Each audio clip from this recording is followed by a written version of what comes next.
everyone, welcome back to my little corner of the internet. Today I'm going to be talking about the 7 books that I've read this year that I feel like talking about. So let's get into it. The first book that I'm going to be talking about is Gallant by V.E. Schwab. She is also the author of the Shades of Magic trilogy, which is like a darker shade of magic, and then like 2 other books. I really enjoyed those. I might have reviewed them before actually, and they were some of my favorites to read. I really enjoyed the magic system there, so I decided to pick this one up. This one follows our main character, Olivia, and she's an orphan at the beginning of the book, and she's picked out by the orphanage where she's having an absolute miserable time. And her like distant uncle calls to claim her. So she ends up going to the house and learning more about her own family history and how she ended up as an orphan. This story had really cool elements to it. I really enjoyed the alternate world perspective of it. It kind of gives me like Stranger Things, The Other Side vibes, or like it's a little bit of, it feels more like a YA, so it feels a little bit easier to read. It does have some interesting conversations around families and the kind of sacrifices that you make and when you're a part of a family system and the role you have to play to like break those curses. So that part was pretty interesting. I enjoyed the read overall. I think that the next book I have here is The Cartographers by Penn Shepherd. This one follows our main character who has been disowned by the cartography community, where her father is the cartographer for the New York Museum. It follows his passing, where on his desk his daughter finds a map and she can't help but to explore it, and because of that she falls back into the world of cartography. I really enjoyed it. It's told from a few different perspectives. It's also told in past and present, so you also get to learn a little bit about the father's history, which was really enjoyable. I felt overall this was a really good read and a very surprising read. I thought the synopsis sounded interesting, but I wasn't really sure exactly what I was getting into when I picked it up. So I was pleasantly surprised. The next book I have here is Don't Cry for Me by Danielle Black. This one is the story of a father writing to his estranged son on his deathbed. It gave me very much Between the World and Me by Ta-Nehisi Coates, or this by Austin Channing Brown. I really enjoyed both of those. They're very much relate to parental relationships and understanding their perspective, and I feel like it's something as on a personal journey that I'm trying to explore, and like how do you know have a relationship with your parents as an adult. Like it's a different relationship than when you're a child, and I personally find it really interesting to see it from the parent side and kind of the sacrifices that you have to make to become a parent and to like have kids, and the things that you go through and how you protect your kids from those, while also there are things that you don't know about that you end up hurting your kids from. And just the exploration of that was really interesting, especially from the perspective of Black father to his son. I don't see a lot like this, so it was a very enjoyable read. So the next one I have here is Darling Girl by Liz Michalski. This is a retelling of Peter Pan. It's dark. I love me some like dark books. I don't know the genre. It's it for me. So this one follows Wendy's granddaughter.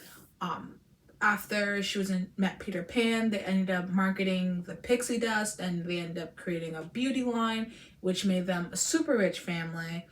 And it follows the granddaughter. In this story, she has 2 children, Jack and Eden. Jack knows nothing of his sister and the condition that she has, and he's adjusting well. It talks of the sacrifices of doing whatever you can for the people that you love, about the deep and the dark roots and underpins of fairy tales and of sacrifice. I really enjoyed this one.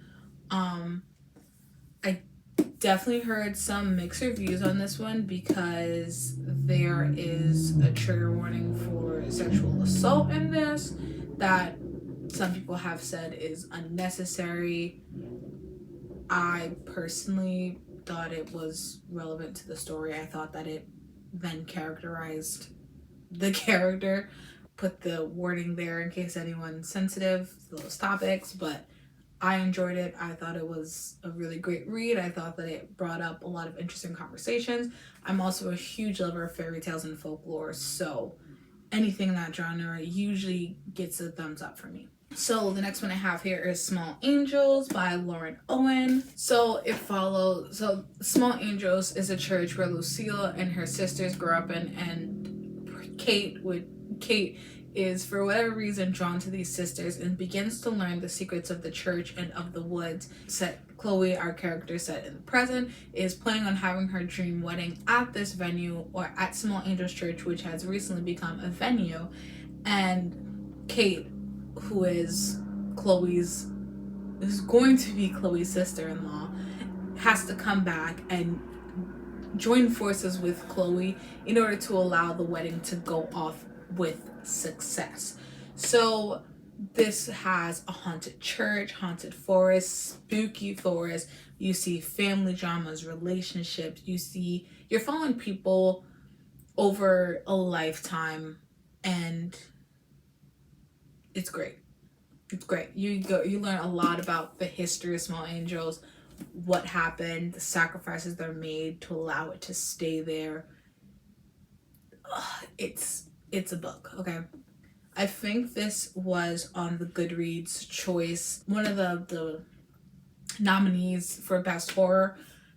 I enjoyed this. And last but not least, this won the award for the Book of the Month, top book of the year, and that is Tomorrow and Tomorrow and Tomorrow by Gabrielle Zevin. This follows our two main characters, Sam and Sadie, over the course of a lifetime. They met as kids, lost touch for a while, and re-met in college to band together to create the video game Ichigo, and the start of their own video game company.